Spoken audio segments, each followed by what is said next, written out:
Chat GPT हर जगह फैल रहा है जो हर टाइप के क्वेश्चंस का आंसर देने में कैपेबल है। एंड ऐसे में मैंने सोचा कि क्यों ना इसी से पूछा जाए कि आखिर ज़ॉम्बी एपोकलिप्स होगा भी या नहीं। And to my surprise the reply was yes, it will happen. And साथ ही चैट जीपीटी ने ये भी रिवील किया कि ऐसा कब होगा। एंड इसके अलावा ओपन एआई के इस यूनिक बॉट ने ये भी बता ही दिया कि जिससे भी एपोकलिप्स जैसा कुछ हो सकता है वो ऑलरेडी इस दुनिया में मौजूद है। हाँ, and the most interesting thing is कि मैं जैसे जैसे और क्वेश्चन पूछता गया I got more answers. And as a zombie warrior I thought why not let's inform you guys about this insane AI thing, जिससे तुम भी जान सको कि ये सिनेरियो फ्यूचर में पॉसिबल है। तो ज़ॉम्बी वॉरियर्स अभी कभी अपने सारे ग्रुप्स में इस वीडियो को फैला दो और उनके मुंह बंद कर दो जो कहते हैं कि अपोकलिप्स नहीं होगा, क्योंकि इस वीडियो को देखने के बाद वो सभी तुम्हारे लोकल ज़ॉम्बी वॉरियर्स टीम को ज्वाइन कर लेंगे। तो चलो जानते हैं कि मैंने एआई से ज़ॉम्बीज़ के बारे में क्या कुछ पूछा। दुनिया में ऐसी कौन सी डिजीजेस हैं या बीमारियां हैं जो ज़ॉम्बी वायरस से सिमिलर कुछ क्रिएट कर सकती हैं, और आखिर इस एआई की बातें कितनी एक्यूरेट हैं। क्योंकि ये कुछ ऐसा है जिसके पास ज़ॉम्बीज़ के बारे में ह्यूमन से भी ज्यादा डाटा अवेलेबल है एंड ये उन डाटा को खुद से यूनिक तरीके से प्रेजेंट कर सकता है। तो शुरुआत तो मैंने सिर्फ बेसिक्स क्वेश्चन से ही की, लेकिन हर एक क्वेश्चन के साथ लेवल बढ़ता गया एंड हम ज़ॉम्बीज़ पर किए इस रिसर्च पर काफी चीजें जान गए जो जरूर आगे हमारे काम आ सकती है। तो लेवल 1 का क्वेश्चन मैंने पूछा कि डू ज़ॉम्बीज़ एग्जिस्ट। अब देखो, आई न्यू कि ट्रेडिशनल ज़ॉम्बीज़ जो ग्रेवयार्ड से बाहर आते थे शुरुआती टाइम वाले, they are next to impossible, तो वो डेफिनेटली नहीं हो सकते। और अगर इस एआई ने उन्हें रियल बोला तो मैं समझ जाता कि इसका डाटा एक्यूरेट नहीं है। पर दिस आंसर शॉक्ड मी। तो उसका रिप्लाई था कि मीडिया एंड फिल्मों में दिखने वाले ज़ॉम्बीज़ जो मरकर जिंदा होते हैं वो रियलिटी में एग्जिस्ट नहीं करते, लेकिन वायरस एंड कुछ नशीले केमिकल से ऐसा होना इजीली पॉसिबल है एंड इससे ह्यूमन कुछ ज़ॉम्बी जैसा बिहेव कर सकते हैं। एंड आपको याद हो तो ऐसे कुछ केमिकल्स के बारे में मैंने पहले भी बताया है, जिससे एक पर्सन ने दूसरे के फेस को खा लिया। वहीं फिलाडेल्फिया में एक नशे के कारण कई लोग ज़ॉम्बी जैसे हरकतें करने लगे थे। हाँ, इसका सीधा मतलब यह है कि ट्रेडिशनल ज़ॉम्बीज़ तो नहीं एग्जिस्ट करते जिसमें मुर्दे चलने लग जाएं, लेकिन वायरस के कारण ज़ॉम्बीज़ जैसी सिनेरियो फ्यूचर में पॉसिबल जरूर है। लेकिन खैर, आगे मैंने सोचा चलो इस चैट जीपीटी से उन वायरस और नशीले केमिकल्स का नाम जान लेते हैं जिससे कोई ज़ॉम्बी जैसा स्टेट में जा सकता है। एंड इसने उनका नाम भी क्लियरली बता दिया। लेकिन वो क्या था उसे जानने से पहले मैं ऐसे ही प्रूफ्स के साथ आपको फ्यूचर के बारे में अवेयर करता रहता हूँ, क्योंकि ज़ॉम्बी एपोकलिप्स जैसा कुछ होना भी पॉसिबल है। तो चैनल सब्सक्राइब कर दो। आप में से काफी सारे लोग वीडियोस तो देखते हो पर सब्सक्राइब नहीं करते, तो यार don't wait, just click the subscribe button. खैर, अब चैट जीपीटी से जो मेरा अगला सवाल था वो हमें उन ज़ॉम्बी डिजीज के बारे में और भी इंफॉर्मेशन बताने वाला था। So I asked what are the real diseases that can make zombie apocalypse possible. And the answer was there are several real diseases that have symptoms similar like zombies such as rabies and Creutzfeldt-Jakob disease, but none of them can cause a zombie apocalypse as it is depicted in fiction. लेकिन rabies can cause aggressive behavior and paralysis, but it is transmitted through saliva. Creutzfeldt-Jakob disease is a rare degenerative brain disorder that can cause changes in behavior and cognition. Other real diseases such as Ebola and Marburg virus can cause severe symptoms. अब सीधा मतलब यहाँ AI ने इन diseases और virus का नाम mention तो किया पर खुलकर कुछ भी हमें नहीं बताया, जिससे हम समझ सकते हैं कि इनसे एपोकलिप्स तो होगा, पर अभी ये कम्प्लीटली रेडी नहीं है। अब ऐसा क्यों है इसे थोड़ा डेप्थ में एक एक करके समझना होगा और इसके बाद हम समझेंगे कि एआई ये रिजल्ट्स किस तरह से दिखाते हैं और ये कितने ज्यादा एक्यूरेट हैं। तो क्रुएट्ज़फेल्ड-जैकब डिजीज चैट जीपीटी ने सबसे पहले इसे मेंशन किया।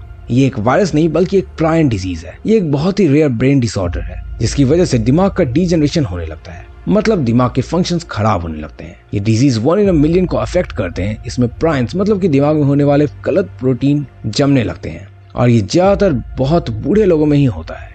और ये डिमेंशिया, याददाश्त खोना, बोलने में दिक्कत, चलने फिरने में दिक्कत और आंखों को कमजोर होने जैसे सिम्टम्स इंड्यूस करता है। ऑल्सो ये डिजीज मैड काउ डिजीज से लिंक है और ये गाय में भी पाया जाता है। मतलब अगर तुम बीफ खाते हो तो थोड़ा संभल कर, क्योंकि ये तुम्हें भी नुकसान पहुंचा सकता है और एक ज़ॉम्बी में कन्वर्ट कर सकता है। सिम्पसन्स के एक ज़ॉम्बी के एपिसोड में इसी मैड काउ डिजीज के बारे में बताया गया था, जहां गाय से बना बर्गर खाने से एक एपोकलिप्स शुरू हो जाता है। एंड हम सब जानते हैं कि कैसे सिम्पसन्स के एक से एक प्रेडिक्शंस अब तक सच होते आए हैं और जिस तरह के सिम्टम्स क्रुएट्ज़फेल्ड-जैकब डिजीज में देखने को मिलते हैं, लाइक बोलने में दिक्कत, मूवमेंट में प्रॉब्लम वगैरह, it is kind of similar to zombies. तो इसलिए एआई ने इसे लिस्ट में कंसीडर किया है। अब आते हैं उस खतरनाक वायरस पर जिसके बारे में चैट जीपीटी ने बताया, विच इज रेबीज वायरस। अगर आप एक ज़ॉम्बी वॉरियर हो तो आपको पता होगा कि रेबीज वायरस की सबसे बड़ी पॉसिबिलिटी है एक ज़ॉम्बी एपोकलिप्स के लिए। अब हो सकता है कि आप बोलो जो नेचुरली रेबीज एग्जिस्ट करते हैं वो तो ज़ॉम्बी वायरस नहीं है ना, वरना अभी तक ज़ॉम्बी एपोकलिप्स आ चुका होता। और ज़ॉम्बीज आपकी खिड़की के बाहर आपको इन्फेक्ट करने के लिए तरस रहे होते हैं। तो हाँ, यू आर राइट, लेकिन रेबीज के दो फॉर्म्स होते हैं, पैरालिटिक रेबीज और फ्यूरियस रेबीज। पैरालिटिक रेबीज में स्टैंडर्ड सिम्टम्स दिखते हैं like hydrophobia, hospitalization and then paralysis से मौत। लेकिन दूसरी वाली ज्यादा खतरनाक है, विच इज फ्यूरियस रेबीज। इसके सिम्टम्स है एग्रेशन, हाइड्रोफोबिया और कुत्ते जैसे काटने की डिजायर, जो काफी ज्यादा इंट्रीगिंग है। रेबीज मेनली सलाइवा से फैलता है एंड 28 डेज लेटर में भी कुछ ऐसा ही फैलता था। मतलब एक रेबीज से इन्फेक्टेड इंसान अगर आपको काट ले तो आपको भी रेबीज हो सकता है। आप देख सकते हैं कि रेबीज के सिम्टम्स एक ज़ॉम्बी डिजीज से कितने ज्यादा सिमिलर है एंड इसे बायोपन के जरिए मास स्प्रेड भी किया जा सकता है। बस अभी तक उतने मैसिव स्केल पर इसे फैलाया नहीं गया है, वरना आप भी सर्वाइवल के पीछे लगे होते। खैर, ये तो बात हुई कि ज़ॉम्बी एपोकलिप्स कौन से रियलिस्टिक डिजीज से होगा, लेकिन अब हम ChatGPT से सवाल पूछेंगे कि आखिर ज़ॉम्बी एपोकलिप्स में होगा क्या। लेकिन पहले आप कमेंट करके बताओ, क्या आपको गेम खेलना पसंद है? अगर हाँ तो अब आप गेम खेलकर अमीर भी बन सकते हो। जोर जोर से बोल के लोगों को स्कीमें बता दे। आज मैं आया हूँ मेरे दोस्त की वेबसाइट OneWin के साथ, जहाँ से मैंने गेम खेलकर अपनी कमाई शुरू की है। इसमें कई सारे गेम्स है जिसे आप खेलकर पैसे जीत सकते हो and my favourite game is lucky jet game. अभी देखो, मैंने 6000 रुपए डिपॉजिट किए हैं एंड मैं कुछ जीतने की कोशिश करूंगा। ये देखो, मैं लकी जेट गेम रेडी है। मैं कुछ बेट्स प्लेस करूंगा एंड पैसे कमाने के लिए मनी रेस करके इंतजार करना है और मैं और प्रॉफिट बनाने के लिए पैसे को इंक्रीज भी कर सकता हूँ। Come on come on come on, और हुर्रे गाइस, 2x प्रॉफिट हो चुका है एंड मैंने 8120 रुपए जीत लिए हैं। चलो इसे एक बार और खेलते हैं। गो ऑन बड़ी, go on go on go on and वो 7560 रुपए। आज लगता है मेरा लकी डे है। चलो एक बार और ट्राई करते हैं एंड चलो चलो चलो चलो चलो, बस बस बस एंड हो गया। वाओ, एक बार और हमने जीत लिया है। चलो अब मैं मेरे जीते गए पैसों को विड्रॉ करूंगा। विड्रॉ के लिए अकाउंट में लॉग इन करना है एंड कन्वीनियंट मेथड मुझे चूज करना है and that's it. Now I will just wait for my money. और ये देखो, पैसा मेरे पास आ भी गया। इनकी सर्विस वाकई काफी क्विक है। They have fast withdrawal without commissions, simple registration and no verification। इस गेम का लिंक डिस्क्रिप्शन में डाल दूंगा, स्पेशली मेरे व्यूअर्स के लिए। OneWin की तरफ से 25,000 रुपए का बोनस डिपॉजिट भी है। आपको सिर्फ डाउनलोड करने के बाद प्रोमो कोड डालना है बालक 500 for the bonus. Registration link and promotion code सब कुछ डिस्क्रिप्शन एंड पिन कमेंट में आपको मिल जाएंगे। तो जाओ, गेम खेलो और पैसे कमाओ और अपने दिन को भी लकी जेट गेम खेलकर लकी बनाओ। इसमें पैसे डिपॉजिट करने के लिए I recommend you to use Paytm method, because ये सबसे फास्टेस्ट और सबसे बेस्ट मेथड है। Further, AI explains that it is likely that government would collapse, leading to a breakdown of law and order. People would likely band together in small groups to survive and competing for scarce resources like food, water, and shelter. It is also possible that zombies would quickly spread throughout the population as people flee from infected areas and come into contact with the other survivors. People would have to avoid being bitten or scratched by zombies, as these are the most common ways of contracting the infection. It is likely that most of the human population would be killed or turned into zombies, with only a small number of survivors left to rebuild society. इसका मतलब ये है कि zombie apocalypse में चारों तरफ anarchy और destruction होगा। ज़ॉम्बीज की पॉपुलेशन एक्सपोनेंशियली बढ़ेगी और ऐसे सिनेरियोस का असर सिर्फ लोगों पर ही नहीं बल्कि हमारे सोशल सिस्टम्स पर भी देखने को मिलेगा, क्योंकि सरकार और पुलिस भी इससे नहीं लड़ पाएंगी, क्योंकि हर तरफ ज़ॉम्बीज ही ज़ॉम्बीज होंगे। अब मेरे एक्सपीरियंस से बताऊं तो ऐसा नहीं है, और गवर्नमेंट काम करेंगे या नहीं ये इस पर डिपेंड करता है कि ज़ॉम्बीज किस टाइप के देखने को मिलेंगे। क्योंकि अगर वॉकर्स हुए तो आर्मी उन्हें टेक डाउन इजीली कर सकती है और वो कंट्रोल कर पाएंगे, क्योंकि हमारे पास काफी तगड़े वेपन्स हैं। लेकिन अगर 28 डेज लेटर और all of us are dead जैसे रनर्स हुए तो सिविलियंस बहुत तेजी से ज़ॉम्बीज में कन्वर्ट होंगी और आर्मी को भी इन्हें रोकने में बहुत दिक्कतें आएंगी, क्योंकि स्पीड के साथ डिस्ट्रक्शंस और भी तेजी से फैलेगा। और इससे भी ज्यादा बुरा तब होगा अगर रेसिडेंट एविल जैसा कुछ वाकई में सच हो जाए, जिसमें बहुत सारे म्यूटेटेड टाइप की ज़ॉम्बी जैसे कि लेकर्स और क्रिम्सन हेड्स आ सकते हैं। और सबसे बुरा तब होगा जब टायरेंट्स या नेमेसिस जो आर्मी को पूरी तरह से एनिहिलेट कर देंगे।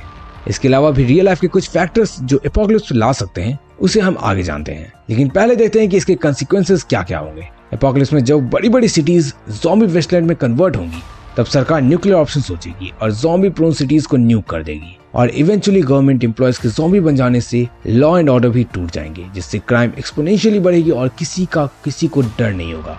वॉकिंग डेड की तरह लोग आपस में गैंग्स बनाकर रहेंगे और इस मौके पर जो रिसोर्सेज कंट्रोल करेगा वो किंग होगा। लाइक खाने पीने और इन जैसी जरूरी चीजें बहुत ही ज्यादा प्रेशियस होंगी और इतने डिस्ट्रक्शंस को करने के लिए एक ज़ॉम्बी वायरस सिर्फ 100 दिन का वक्त लेगा, क्योंकि वो काफी क्विकली हर जगह स्प्रेड होते हैं और जो लोग बच जाएंगे वो पूरी सोसाइटी को रीबिल्ड करेंगे। वैसे अब चलो जानते हैं कि कौन से हैं वो फैक्टर्स जो एपोकलिप्स को ट्रिगर कर सकते हैं। तो देखो, जो भी और फैक्टर्स जिन्हें चैट जीपीटी ने बताया है वो सभी न्यूरोलॉजिकल से रिलेटेड है। व्हाट दैट मीन्स कि जैसा मैंने आपको पहले ही बताया है कि अगर फ्यूचर में ऐसा कुछ डेवलप होता है जो हमारे ब्रेन के कुछ सर्टेन एरिया को अफेक्ट कर दे, तब ये कुछ पॉसिबल हो सकता है। एंड इसके अलावा देखो, इस एआई बॉट ने भी ओफियोकॉर्डिसेप्स फंगस को मेंशन किया है जो एंट्स को और इंसेक्ट्स को अपने काबू में करने के लिए रिस्पॉन्सिबल होते हैं, एंड जिस पर मैंने पहले भी कई बार वीडियो बनाया है। तो अभी वक्त है संभल जाने का एंड इस वीडियो को अपने सभी दोस्तों से शेयर करने का, ताकि सभी फ्यूचर एपोकलिप्स के लिए प्रिपेयर्ड रह सके। लेकिन रुको, अब अगर आप उन लोगों में से हो जिन्हें लगता है एआई गलत बता सकता है, तो इसको भी मैंने चेक किया एंड व्हाट आई फाउंड कि फिलहाल एआई मैथमेटिक्स इक्वेशन में गधा है। क्योंकि मैंने जब एआई से पूछा कि व्हाट इज 9 + 10, तो उसने कहा 19, लेकिन जब मैंने उसे ऐसा बोला कि रियलिटी में इसका रिजल्ट 21 होता है, तो वो मान गया एंड कहने लगा 9 + 10 = 21।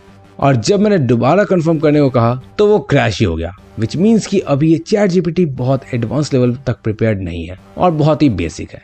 बट स्टिल, जिस तरह की ट्रेनिंग इसे मिली है एंड सर्टेनली ये काफी ज्यादा नॉलेज गैप को फिल कर सकता है। और वो वक्त भी अब जल्द ही जाने वाला है जब आप गूगल को खोलकर कोई लिंक्स चेक करोगे, क्योंकि ओपन एआई का चैट जीपीटी आपके लगभग हर क्वेश्चन का आंसर एक जवाब में दे सकता है, और वो भी सिर्फ एक मैसेज पर। जैसे